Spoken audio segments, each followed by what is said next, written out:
Nature is always changing, and in 2022 there were so many plants that flourished in the garden, even though they struggled during the summer. So let's check out the best garden moments of 2022. The blooms. Every year I discover new plant varieties that are pet friendly to expand the garden with vibrant blooms.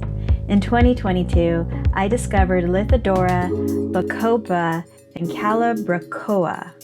But there were all kinds of other blooms, from coneflowers, sunflowers, hibiscus, and the blooms that stood out were the snapdragons.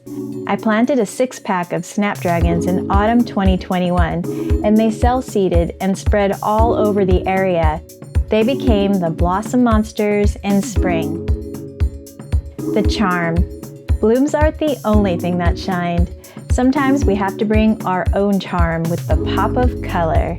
The tiny bridge and the lantern started to look dull, so they needed a fresh coat of paint. And while I often swayed towards purple, turquoise, and teals, the Lithidora star-shaped flowers captivated me enough to paint the bridge and lanterns the same royal blue color. Thinking back, I often found myself smiling at the pops of blue amidst the luscious green garden. The tropicals. The hibiscus plant I purchased in 2021 made it through the winter, so I decided that it was about time to get more tropical plants to expand the garden. In spring, I purchased a papaya plant and a banana plant, which thrived during the summer months.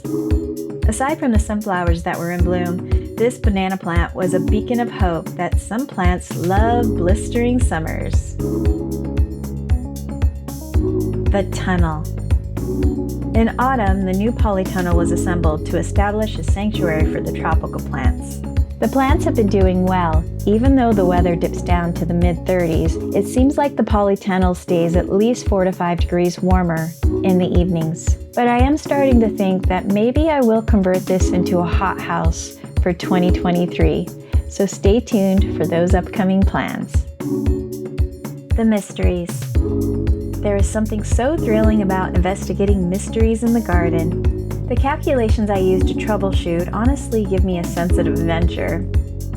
Actually, let's break down those investigation methods. Identify, contemplate, research, experiment. Identify. Each time I see a problem in the garden, I write it down to check later, and sometimes I'll take a photo or video. Contemplate. I consider my experience and success into that topic, and then I determine what steps to take next. Any research needed is written down as a task. Research. Based on the questions and tasks, I check to see what the internet reveals about the topic, and sometimes I'll find some books related to the topic. Then I write down tasks to take action. Experiments. This is the moment when I finally take action and hope for a positive outcome. I give the experiment at least 4 weeks, and oftentimes it works out, but if not, I'll start the research again. The experiments.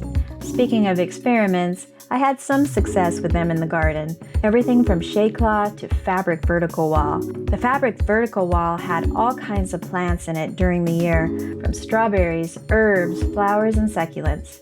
But I'm looking forward to trying even more experiments in 2023. There's the best garden moments of 2022. Oh, and if you want me to share the worst garden moments, I can already think of 5 of them. So please type a comment below asking me to share the worst moments. Otherwise, I'll assume you don't even want to know. If you like what you see, you can actually help me out by giving this video a thumbs up. Thanks for watching.